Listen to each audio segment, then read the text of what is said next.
الحمد لله رب العالمين والعاقبة للمتقين والصلاة والسلام على رسوله محمد وعلى آله وأصحابه أجمعين وعلى من تبعهم بإحسان إلى يوم الدين. أما بعد، فأعوذ بالله من الشيطان الرجيم. بسم الله الرحمن الرحيم. والعصر إن الإنسان لفي خسر إلا الذين آمنوا وعملوا الصالحات وتواصوا بالحق وتواصوا بالصبر. صدق اللہ العظیم. بزرگان محترم اور میرے عزیز دوستوں اور بھائیوں، اللہ جل جلالہ نے انسان کو پیدا کیا. اس پورے روئے زمین میں اللہ تعالیٰ نے انسان کو اپنا خلیفہ اور اشرف المخلوقات بنایا، اور انسان کی رہنمائی کے لیے اللہ تعالیٰ نے مختلف کتابیں نازل فرمائیں. اللہ جل جلالہ کی یہ سنت ہے کہ وہ انسان کی رہنمائی کے لیے تفصیلی احکامات بیان فرماتا ہے، اور تفصیلی احکامات سے ہٹ کر اللہ تعالیٰ انسان کو مختصر وقت میں سمجھنے کے لیے کچھ جامع قسم کے کلمات بھی عطا فرماتا ہے.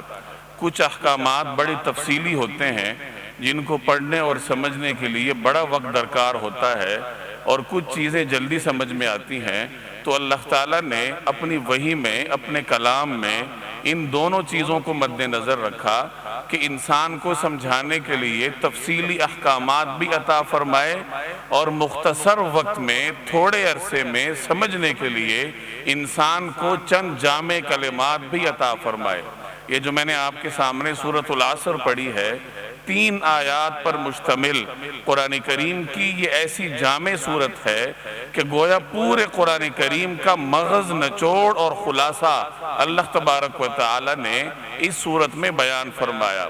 چنانچہ امام شافعی رحمہ اللہ مشہور امام گزرے ہیں، ان کا یہ قول معروف ہے کہ اگر اللہ تعالیٰ قرآن کریم میں سورۃ العصر کے علاوہ کچھ اور نازل نہ فرماتے، جب بھی انسان کی رہنمائی کے لیے یہ صورت کافی تھی.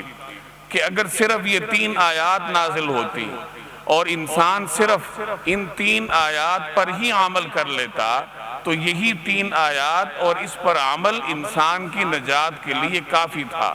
اسی لیے امام طبرانی رحمہ اللہ نے ایک روایت نقل کی ہے کہ جب صحابہ کرام آپس میں ایک دوسرے کو ملتے تھے اور سلام کرتے تھے، مصافحہ کرتے تھے، تو ان کا یہ معمول تھا کہ مصافحہ کرنے کے بعد ایک دوسرے کو سورۃ العصر سنایا کرتے تھے. یعنی جب بھی ایک دوسرے سے ملاقات ہو تو جدا ہونے سے پہلے وہ سورۃ العصر ایک دوسرے کو سنایا کرتے تھے، کیونکہ اس میں قرآن کریم کا پورا نچوڑ ہے. انسان کے لیے اللہ کی مکمل رہنمائی ہے، انسان کے لیے لائحہ عمل ہے. تو یہ گویا کہ سبق تازہ کرنے کے لیے، اللہ کی عائد کردہ پابندیوں کو تازہ کرنے کے لیے صحابہ کرام آپس میں ایک دوسرے کو بوقت ملاقات یہ سورت سنایا کرتے تھے. اتنی جامع سورت ہے یہ. چنانچہ اس میں کچھ کلمات سمجھنے والے ہیں. والعصری، قسم ہے زمانے کی. ان الانسان لفی خسر، کہ انسان خسارے میں ہے، انسان نقصان میں ہے. اور کچھ لوگ اس نقصان سے بچ جائیں گے. وہ کون ہیں؟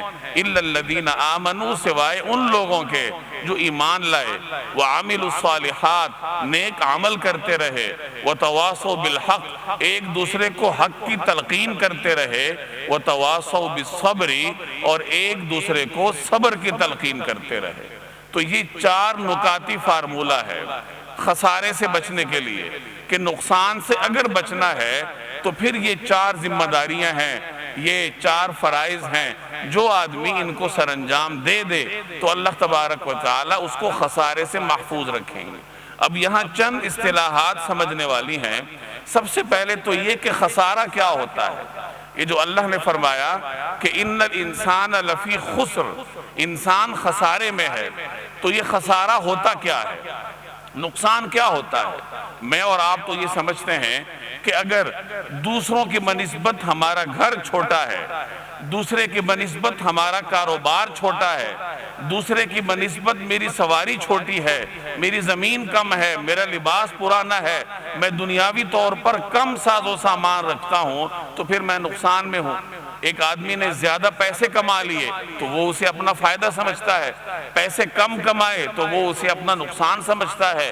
تو یہ نقصان اور فائدے کی میرے اور آپ کی تعبیر ہے۔ قرآن کریم اس کو نقصان اور فائدہ نہیں کہتا۔ قرآن کریم کی اصطلاح میں فائدہ کچھ اور ہے، نقصان کچھ اور ہے۔ چنانچہ اللہ تبارک و تعالی نے جہاں قرآن کریم میں فوز کا لفظ استعمال کیا، فوز کامیابی کو کہتے ہیں، تو جہاں کامیابی کا ذکر ہوا وہاں اخروی پس منظر کے ساتھ کامیابی کا ذکر ہوا۔ گویا کامیاب محض وہ ہے جو آخرت میں کامیاب ہے، اور نقصان والا محض وہ ہے جو آخرت میں خسارے میں رہا۔ چنانچہ جگہ جگہ آپ کو قرآن کریم کے اوراق پر یہ آیات ملیں گی، ذَلِكَ الْفَوْزُ الْعَظِيمُ۔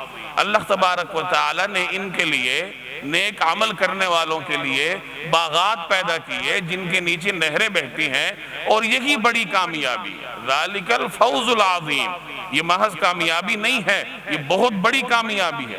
اور ایک اور جگہ اسی مفہوم میں فرمایا گیا ذَلِكَ الْفَوْزُ الْكَبِيرُ، کہ جو جنت میں جانے میں کامیاب ہوا تو اللہ تبارک و تعالیٰ کے ہاں یہ اس کی بڑی کامیابی ہے۔ فَمَنْ زُحْزِحَ عَنِ النَّارِ وَأُدْخِلَ الْجَنَّةَ فَقَدْ فَازَ، جو آدمی اپنے آپ کو دوزخ سے بچا کے لے گیا اور جنت میں داخل ہو گیا تو وہی شخص کامیاب ہے۔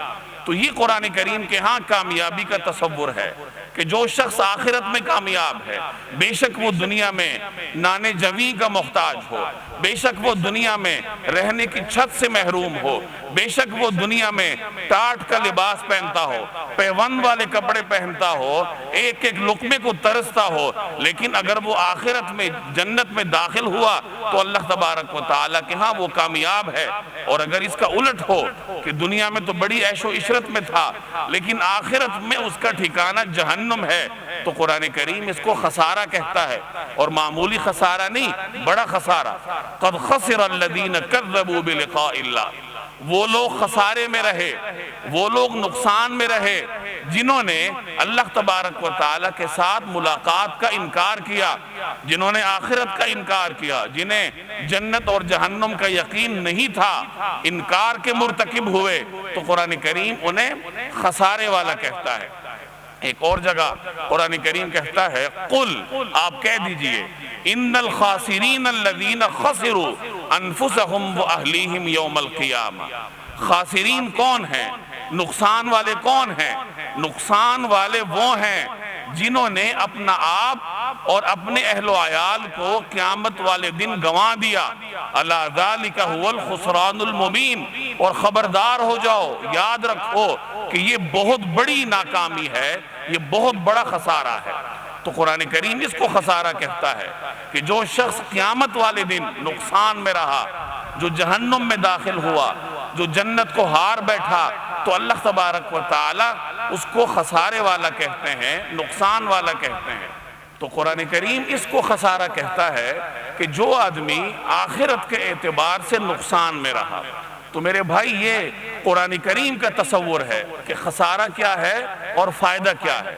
تو اس آیت میں سورۃ العصر میں جو اللہ تبارک و تعالی نے فرمایا کہ ان الانسان لفی خسر، کہ انسان خسارے میں ہے، تو اس سے یہ مراد نہیں ہے کہ انسان کو دنیا میں روٹی نہیں ملے گی، یا انسان کو دنیا میں گھر نہیں ملے گا، یا انسان کو دنیا میں کاروبار نہیں ملے گا، مکان نہیں ملے گا اور نقصان میں ہوگا، یہ مطلب نہیں ہے، بلکہ مطلب یہ ہے کہ اخروی اعتبار سے انسانوں کی اکثریت جہنم میں جانے والے اعمال کرتی ہے، کہ دنیا میں انسانوں کی اکثریت وہ اعمال کرتی ہے جو آخرت میں ان کو جہنم میں لے جاتے ہیں۔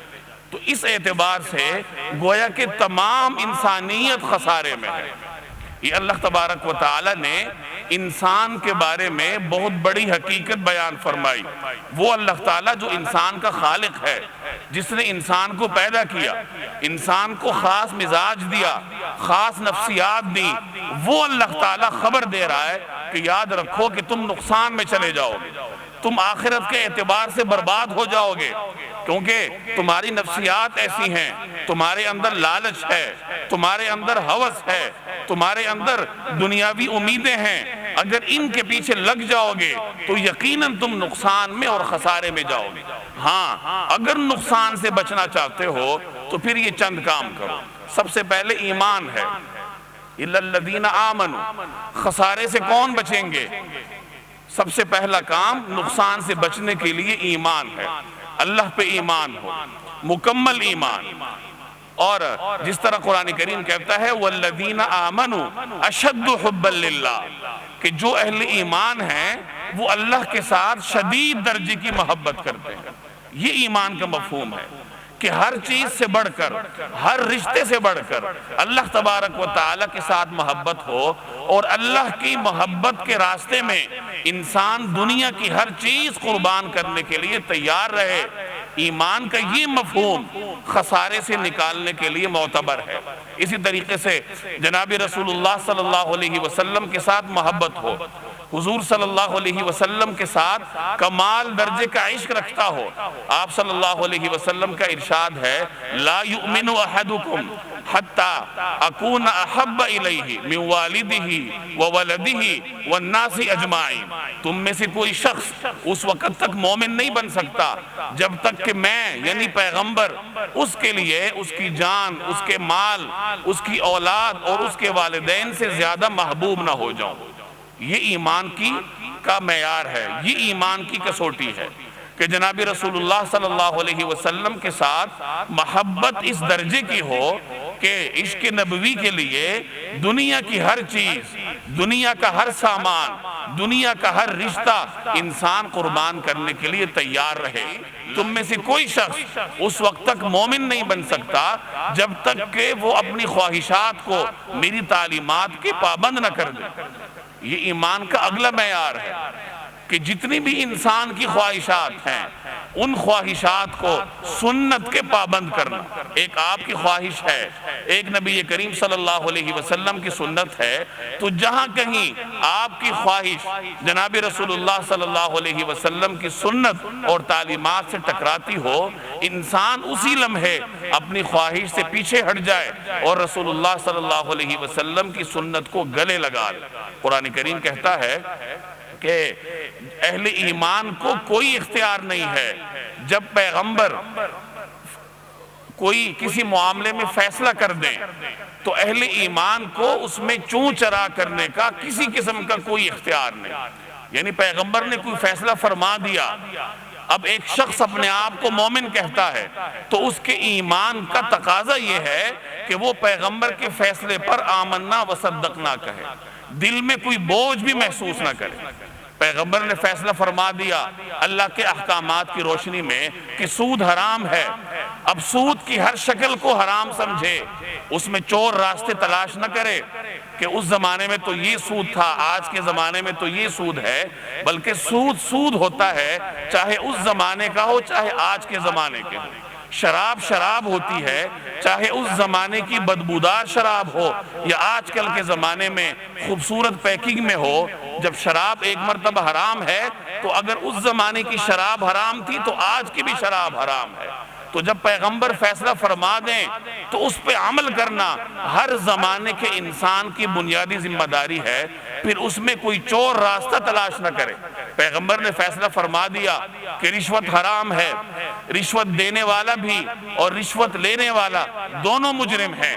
اب جب رشوت لینا حرام ہے تو رشوت کی کوئی بھی شکل ہو انسان اس کو نہیں لے سکتا، چاہے اس کی کوئی مقدس شکل ہی کیوں نہ ہو۔ رشوت کی بعض شکلیں ایسی ہوتی ہیں کہ انسان کے وہم و گمان میں نہیں ہوتا کہ یہ بھی رشوت ہو سکتی ہے۔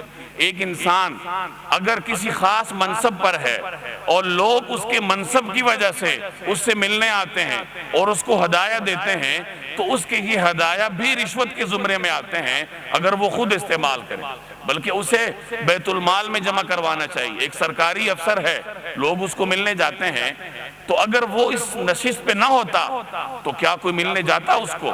انسان کے ملنے والے کئی قسم کے ہوتے ہیں۔ ایک ملنے والے آپ کے وہ ہیں جو ہر وقت آپ سے ملتے ہیں، ان کے ہدایہ انسان کے لیے جائز ہوتے ہیں۔ ایک ملنے والا وہ ہوگا جو بوقت منصب آپ سے ملے گا، جب آپ منصب پر نہیں تھے یا جب کل نہیں ہوں گے تو وہ آپ سے ملنے نہیں آئے گا۔ ایسا ملنے والا اگر کوئی ہدیہ لے کر آتا ہے تو وہ بھی رشوت کے زمرے میں جاتا ہے۔ ایک صحابی کو نبی کریم صلی اللہ علیہ وسلم نے کسی علاقے میں نمائندہ بنا کے بھیجا سرکاری طور پر صدقات وصول کرنے کے لیے۔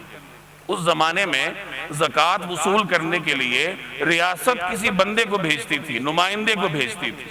تو نبی کریم صلی اللہ علیہ وسلم نے ایک صحابی کو بھیجا، انہوں نے وہاں جا کے مال اکٹھا کیا، کچھ لوگوں نے انہیں ہدایہ بھی دی۔ وہ جب واپس آئے تو انہوں نے جناب رسول اللہ صلی اللہ علیہ وسلم کی خدمت میں عرض کیا کہ یا رسول اللہ یہ تو آپ کا مال ہے، یعنی جو لوگوں نے مجھے صدقات جمع کروائے ہیں تو یہ آپ کا مال ہے، اور یہ میرا مال ہے کہ لوگوں نے مجھے ہدایہ دیے ہیں۔ تو نبی کریم صلی اللہ علیہ وسلم نے اس سے ایک جملہ ارشاد فرمایا، اور وہ آگے جا کر اب ایک قانون کی صورت اختیار کر گیا۔ آپ نے اس سے ارشاد فرمایا کہ اگر تم گھر میں بیٹھے رہتے تو کیا یہ لوگ تمہیں ہدیے پھر بھی دیتے؟ نہیں، انہوں نے نہیں دینے تھے۔ اس کا مطلب یہ ہوا کہ انہوں نے تمہاری سرکاری پوزیشن کی وجہ سے تمہیں یہ ہدیے دیے ہیں، لہٰذا یہ بھی بیت المال میں جمع کرواؤ۔ تو رسول اللہ صلی اللہ علیہ وسلم نے ان صحابی سے سرکاری ڈیوٹی کے دوران ملنے والے ہدایہ بھی وصول کر کے بیت المال میں جمع کروائے۔ تو یہ بھی رشوت ہی کی ایک شکل ہوتی ہے جو بعض اوقات قانونی اور مقدس شکل اختیار کرتی ہے اور انسان دھوکے میں پڑ جاتا ہے۔ تو جب ایک مرتبہ پیغمبر کا فیصلہ آ گیا کہ رشوت حرام ہے، چاہے رشوت کی کوئی بھی شکل ہو، تو پھر ایمان کا تقاضا یہ ہے کہ انسان اسے حرام سمجھے۔ آدمی اپنی تنہائیوں میں اللہ اور اس کے رسول کے احکامات کی پابندی کرے۔ مجمع میں تو ہر شخص نیک بننے کی کوشش کرتا ہے، لیکن ایمان کی پہچان اس وقت ہوتی ہے جب انسان تنہائی میں ہوتا ہے۔ بالخصوص آج کل کے دور میں نوجوانوں کے لیے، جب ان کے پاس موبائل فون ہے، انٹرنیٹ ہے اور دنیا کی ہر غلاظت ان کی رسائی میں ہے، تو ایسے موقع پر ایک نوجوان کی تنہائی اس کے لیے اس دور میں بڑی آزمائش بن جاتی ہے۔ اور ایمان والا وہ سمجھا جائے گا جو مجمع کی طرح اپنی تنہائی کو بھی پاکیزہ کرے، کہ جیسے آپ دوسروں کے سامنے نیک بنے ہوتے ہیں، اسی طرح اپنی تنہائیوں کو بھی نیک بنائیں، تب جا کے ایک شخص ایمان والا کہلائے گا۔ حضرت عمر رضی اللہ تعالی عنہ ایک مرتبہ رات کو گشت پر تھے، خلیفۃ المسلمین تھے اور خلافت کو ذمہ داری سمجھتے تھے۔ آج کل لوگ عہدے کو اپنا حق سمجھتے ہیں، حالانکہ عہدے حق نہیں ہوتے، عہدے ذمہ داری ہوتی ہے۔ جس کے سر پہ عہدہ لاد دیا جائے تو اس پہ ذمہ داری آ گئی، اب اس نے اپنے آرام کو مزید کم کرنا ہے، نہ کہ آرام بڑھانا ہے۔ اب تو لوگ عہدے لیتے ہیں آرام کے لیے، آسائش کے لیے۔ تو حضرت عمر رات کو اٹھ کر مدینے کی گلیوں میں گھومتے تھے، گشت کرتے تھے کہ کہیں کوئی مسلمان ضرورت مند نہ ہو، کہیں کہ مسلمان کو کوئی حاجت نہ ہو۔ چنانچہ ایک مرتبہ رات کا آخری پہر ہے، صبح ہونے والی ہے، حضرت عمر مدینے کی گلیوں میں گشت کر رہے ہیں، تو ایک گھر سے انہیں آواز آئی۔ ایک بوڑھی خاتون اپنی بیٹی سے کہہ رہی تھی کہ دودھ میں پانی ملا دو، صبح ہونے والی ہے تاکہ ہمیں زیادہ فائدہ ہو۔ تو بیٹی نے اپنی والدہ کو کہا کہ اماں جان، حضرت عمر نے منع فرمایا، یہ خلیفہ کا حکم ہے کہ ملاوٹ نہیں کرنی، تو ہمیں پانی نہیں ملانا چاہیے۔ تو والدہ نے کہا کہ بیٹی ابھی کون سا عمر یہاں موجود ہے، خلیفہ کو تو نہیں علم، میں اور تم ہیں، اپنی تنہائی میں ہیں، تو ہمیں ملاوٹ کر لینی چاہیے۔ تو بیٹی نے ماں کو کہا کہ عمر تو نہیں دیکھ رہا، لیکن عمر کا رب تو دیکھ رہا ہے نا۔ جب حضرت عمر نے ایک نوجوان لڑکی کا یہ ایمان دیکھا، اس کے ایمان کا یہ معیار دیکھا، تو آپ نے اپنے خادم سے کہا کہ اس گھر پہ نشان لگاؤ تاکہ صبح ہمیں پتہ چلے کہ یہ کون سا گھر تھا۔ چنانچہ اگلے دن حضرت عمر رضی اللہ تعالی عنہ اس گھر میں اس بچی کے لیے اپنے بیٹے کا رشتہ لے کر گئے۔ اللہ تعالیٰ بعض اوقات ایمان اور تقوی کے ثمرات انسان کو دنیا میں ہی دیتا ہے۔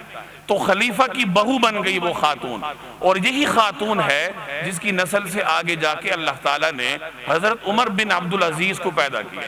تو اس طریقے سے اللہ تبارک و تعالیٰ نے اس خاتون کو قبول فرمایا۔ تو ایمان کا یہ معیار ہونا چاہیے اسی طریقے سے ایک واقعہ ملتا ہے تاریخ کی کتابوں میں، جب مسلمانوں نے ایران کو فتح کیا، ساسانی سلطنت تھی، دنیا کے بڑے حصے پر انہوں نے حکمرانی کی تھی، کسرا اس کے بادشاہ کا لقب تھا۔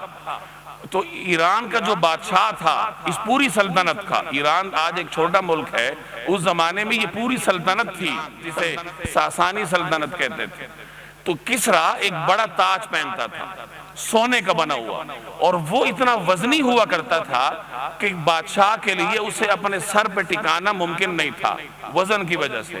چنانچہ وہ بادشاہ کے تخت کے عین اوپر زنجیروں کے ساتھ لٹکا ہوتا تھا، اور بادشاہ اس طرح بیٹھ کے اپنے سر پہ اس کو فٹ کر لیتا تھا، اوپر سے زنجیر اس کا بوجھ اٹھاتی تھی، اتنا سونے اور جواہرات پر مشتمل تھا۔ تو جب یہ سلطنت مسلمانوں کے ہاتھوں فتح ہوئی، مسلمانوں کو مال غنیمت ملا، تو ایک غریب مسلمان سپاہی جو پھٹے پرانے لباس میں ملبوس تھا، اسے مال غنیمت میں یہ تاج ملا۔ اب اگر وہ چاہتا تو اس کو غائب کر دیتا اور اس کی نسلیں خوشحال ہو جاتی، کسی کو پتہ بھی نہ چلتا، لیکن اس کے دل میں ایمان تھا، نبی کریم صلی اللہ علیہ وسلم کی محبت تھی، اللہ کا خوف تھا۔ چنانچہ رات کے اندھیرے میں اپنے پھٹے پرانے کمبل میں اس تاج کو لپیٹ کر وہ لے گیا اور اپنے سپہ سالار کے سامنے پیش کیا۔ تو یہ اس غریب مسلمان کی ایک نیکی تھی، اس کے ایمان کا معیار تھا۔ تو میرے بھائی، یہ جو ہمارا خالی خولی ایمان ہے کہ ہم کبھی کبھار مسجد چلے گئے، نماز پڑھ لی، زکوٰۃ دے دی، حج کر لیا، تو یہ ایمان کافی نہیں ہے خسارے سے بچنے کے لیے، بلکہ خسارے سے بچنے کے لیے ایسا ایمان چاہیے کہ پھر ہم اللہ کی محبت میں، حضور صلی اللہ علیہ وسلم کی محبت میں دنیا کی ہر چیز کو قربان کرنے کے لیے تیار ہو جائیں۔ جب ایمان کا یہ مرحلہ نصیب ہو جائے، پھر انسان یہ سمجھ سکتا ہے کہ ہاں، میرا یہ ایمان مجھے خسارے سے بچا سکتا ہے۔ تو خسارے سے بچنے کے لیے سب سے پہلے ایمان ہے، ایمان اس مفہوم ہے۔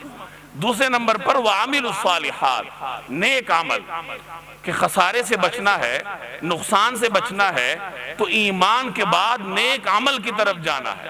نبی کریم صلی اللہ علیہ وسلم کی ایک ایک سنت کو اپنی زندگی میں زندہ کرنا ہے، کہ حضور صلی اللہ علیہ وسلم نماز کیسے پڑھتے تھے، وضو کیسے کرتے تھے، طہارت کا مسنون طریقہ کیا ہے، گھر میں زندگی گزارنے کا مسنون طریقہ کیا ہے، تجارت کا مسنون طریقہ کیا ہے، مسنون یہ تمام طریقے اپنی زندگی میں نافذ کرنا، یہی عمل صالح ہے۔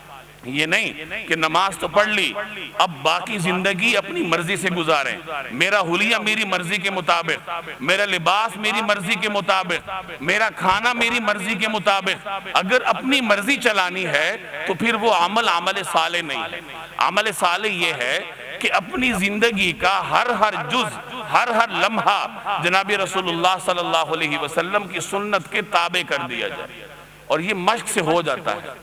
چنانچہ مختلف علماء نے چھوٹی چھوٹی سنتوں پر مشتمل کتابیں لکھی، چھوٹے چھوٹے اردو کی کتابچے مل جاتے ہیں کہ روزمرہ کی زندگی کے مسنون اعمال کیا ہیں۔ نیند سے اٹھنا ہے تو مسنون طریقہ کیا ہے، کھانا کھانا ہے، وضو کرنا ہے، چلنا ہے، مسجد سے نکلنا ہے، جوتا پہننا ہے، لباس پہننا ہے، اور تجارت کرنی ہے، لین دین کرنا ہے۔ تو اپنی زندگی کے معمولی سے معمولی اور بڑے سے بڑے مرحلے میں نبی کریم صلی اللہ علیہ وسلم کے احکامات پر عمل کرنا، سنت کی اطاعت کرنا، یہ عمل صالح ہے۔ اور یاد رکھیے، جب ایمان ہوتا ہے تو عمل صالح بھی خود بخود ہوتا ہے۔ ایمان کے بعد عمل صالح کو ذکر کیا کہ ایمان کے ساتھ عمل صالح کا تعلق ہے۔ اگر ایمان ہے، نیک عمل نہیں ہے، تو پھر یہ ایمان کارآمد نہیں۔ تیسرے نمبر پر فرمایا وَتَوَاصَوْا بِالْحَقِّ، ایک دوسرے کو حق کی تلقین کرو، جو برحق چیزیں ہیں وہ اپناؤ۔ حق کا مطلب کیا ہے؟ اللہ اور اس کے رسول کے احکامات کی نتیجے میں جو چیزیں آپ پر لاگو ہوتی ہیں وہ حق ہے، جو چیزیں آپ پر واجب ہوتی ہیں وہ حق ہے، ان چیزوں کی انجام دہی ہو۔ آخر میں فرمایا وَتَوَاصَوْا بِالصَّبْرِ، اور ایک دوسرے کو صبر کی تلقین ہو۔ اب ایمان اور عمل صالح، ان دونوں کو اکٹھا بیان کیا، یہ ایک جوڑی ہے کہ ایمان کا تعلق عمل صالح کے ساتھ ہے۔ آگے حق اور صبر، یہ دوسری جوڑی ہے جب انسان حق پہ عمل کرتا ہے تو صبر کرنا پڑتا ہے.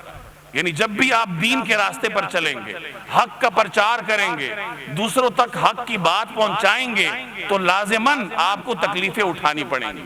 ایسا کبھی نہیں ہوا کہ ایک آدمی معاشرے میں حق کی بات پھیلائے اور لوگ اس پر پھول نچھاور کریں، بلکہ ایک زمانہ آتا ہے کہ انسان کو مشکلات جھیلنی پڑتی ہیں، بعد میں اللہ تعالیٰ فتوحات بنا دے، آسانیاں کر دے، وہ اگلے مراحل ہیں. تو حق اور صبر کا چولی دامن کا ساتھ ہے. جب بھی آپ دین پر عمل کریں گے اور دوسرے کو عمل کروائیں گے تو آپ کو مشکل حالات کا سامنا کرنا پڑے گا اور پھر صبر آپ کو کرنا پڑے گا. تو یہ دو جوڑے ہیں، ایمان اور عمل صالح کے، اور حق پر عمل، حق کا پرچار اور صبر کرنے کے. اور اگر آپ ان ساروں کو آپس میں ملائیں تو اس کا مطلب کیا ہے؟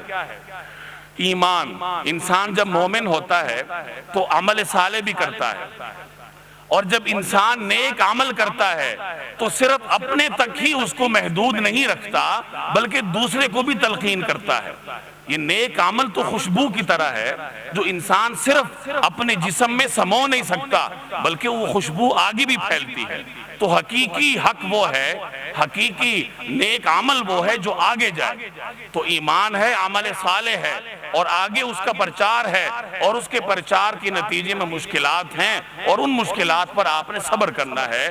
تو یہ سورۃ العصر کا خلاصہ ہے، اور یہ گویا کہ پورے قرآن کریم کا خلاصہ ہے. ان مشکلات پہ صبر کرنا ہے. اب آخری ایک بات، اللہ تبارک و تعالی نے اس کو بیان کرنے کے لیے جو قسم اٹھائی ہے والعصر، قسم ہے عصر کی. عصر کا کیا مطلب ہے؟ عصر زمانے کو کہتے ہیں. اور یاد رکھیے قرآن کریم میں جب بھی کوئی اہم حکم دیا جاتا ہے تو اللہ تعالیٰ قسم کا سہارا لیتے ہیں، اللہ تعالیٰ قسم کا منہج اپناتے ہیں. اور مطلب یہ ہوتا ہے کہ انسان اس کی ذمہ داری کو سمجھے. اب عصر کے مختلف مفہوم حضرات علماء نے بیان فرمائے ہیں. عصر کا مطلب سارا زمانہ بھی ہے، عصر کا مطلب یہ عصر کے بعد کا وقت بھی ہے. اور اس میں ایک پیغام ہے کہ جیسے عصر کے بعد کا وقت آپ کو دن گزرنے کا پیغام دیتا ہے، ایسے ہی یہ جو چار چیزیں ہیں اس پر عمل کرنے کے لیے ہمارے پاس وقت بہت تھوڑا ہے، اور جو تھوڑا وقت ہے وہ بھی گزرا جاتا ہے.